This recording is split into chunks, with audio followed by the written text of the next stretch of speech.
जागतिक युद्धजन्य परिस्थितीमध्ये कोल्हापूर जिल्ह्यातील जे काही नागरिक ज्या ठिकाणी युद्धजन्य परिस्थिती अशा ठिकाणी असतील तर त्या सगळ्या लोकांना सुरक्षित पद्धतीनं आपल्याकडे त्यामध्ये आणावं आणि त्याचबरोबर जिथं असतील तिथं सुद्धा त्यांची काळजी शासन म्हणून आम्ही सगळ्यांनी घेणं गरजेचं आहे। त्यासाठी सुद्धा त्यांच्याशी संपर्क करावा। यासाठी प्रत्येक जिल्हा अधिकारी कार्यालयामध्ये सुद्धा स्वतंत्र सेल हेल्पलाईन सुरू केलेली आहे।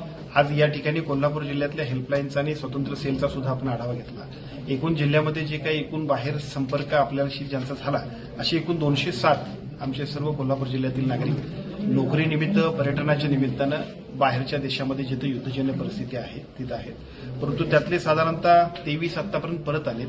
80 नागरिक सुद्धा उद्याच्या 6 तारखेच्या फ्लाईटनं आपल्याकडे येतील आणि बाकीचे जे सगळे 39 लोक जे नोकरीच्या निमित्तानं आहेत ते सगळेजण सुद्धा आपल्या संपर्कात आहेत, अतिशय सुरक्षित ते आहेत। एका बाजूला पालकांना माझी विनंती आहे, दुसऱ्या बाजूला बाहेरच्या देशात असणाऱ्या आमच्या सर्व नागरिकांना सुद्धा विनंती आहे, कोल्हापूर जिल्ह्याच्या सेलला सुद्धा आपण संपर्क करा।